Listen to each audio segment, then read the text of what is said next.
Hey guys, so welcome back to the channel. Now, this is a very unconventional filming location, as you're probably aware if you're watching this video, and so please just bear with me. There's some very interesting news that came out today, and in order to film it as quickly as possible, I've had to resort to this unusual filming setup.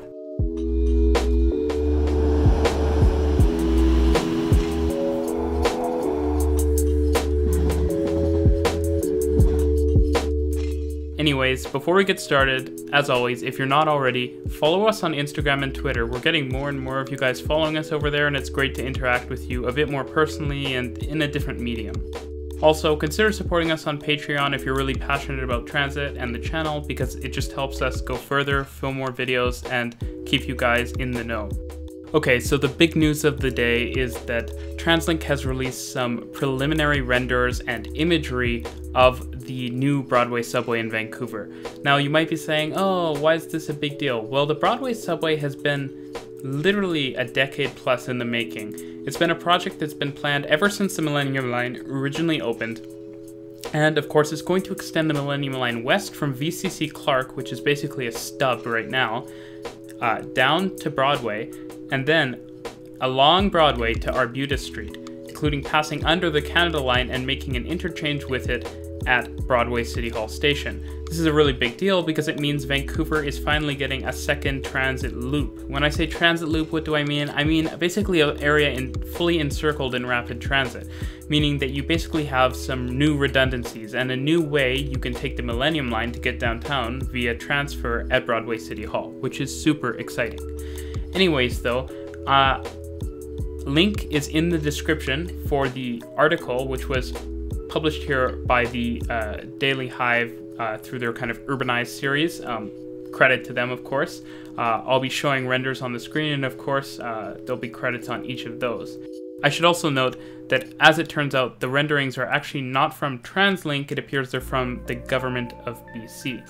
Anyways, the first render we have is Great Northern Way Station. I won't be able to comment too much on all of these renderings, since many of them are pretty simplistic artistic renderings, but I will kind of comment on general details. Some nice things we see at Great Northern Way is a kind of more minor station pavilion. I like the fact that our subway stations typically have a nice large airy entrance. Some people have suggested that a smaller subway style entrance like what's in New York and some other older subways might be a nice thing. But in my personal opinion, the kind of airy pavilions that we have in Vancouver are something that's kind of unique to the city, and I appreciate them.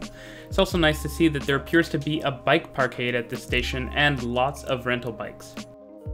Moving on to Mount Pleasant, which is at the southwest corner of Main Street and Broadway, we can tell that there's kind of a theme here. The stations are quite simplistic. Each one has a single entrance. There's lots of the T logos, which we see at all the SkyTrain stations now. And again, it's a glass box with entrances, TVMs, and then connections on the surface to buses. I do like the aesthetic. I like that it's simplistic, and I think it is kind of a... Since the Canada Line uses similar styling with its stations, I feel like this is kind of the Vancouver Subway station style at this point. Now, I'm actually going to skip Broadway City Hall since I think it's the most interesting station and move straight on to Fairview VGH. Now, Fairview VGH, which you can see is in front of Vancouver General Hospital along Broadway, looks really fantastic in my personal opinion. The station, again, has a really consistent look with the other two stations we've seen.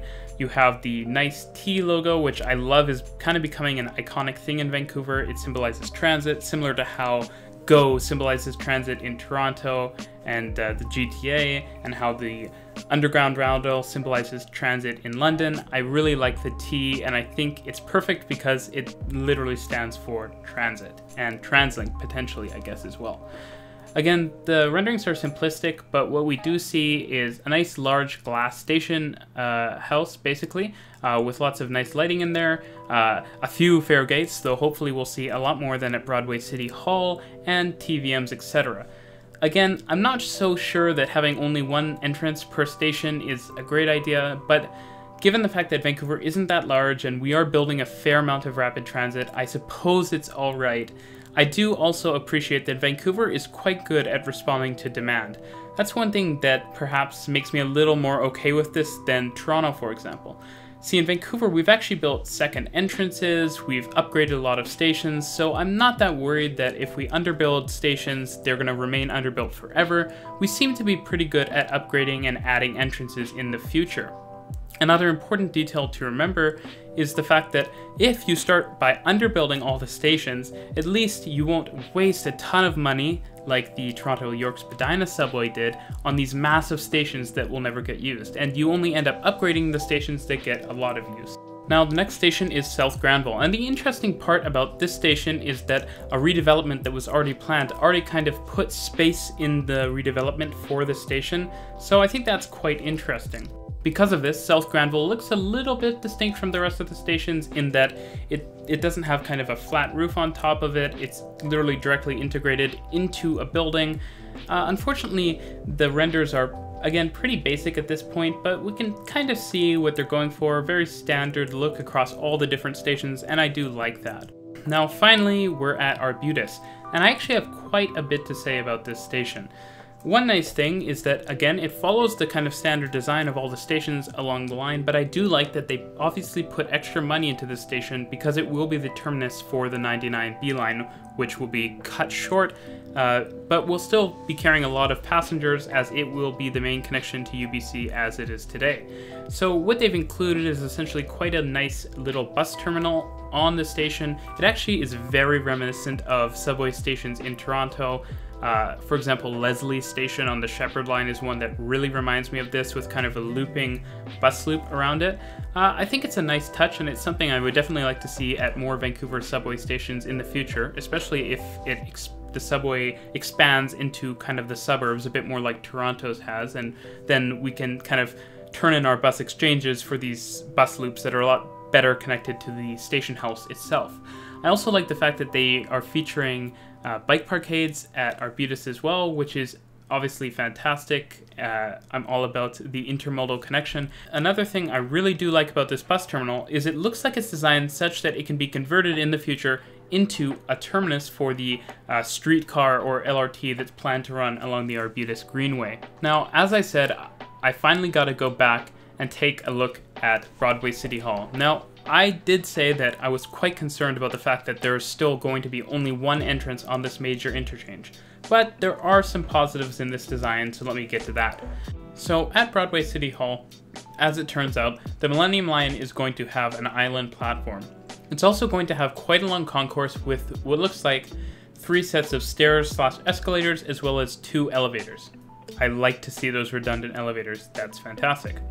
Now, the connection up to the Canada Line looks really nice. You have what looks like stairs and 2 sets of escalators on both sides of the Canada Line platform, which is, again, fantastic because it means a quick, direct connection down to the Millenium Line.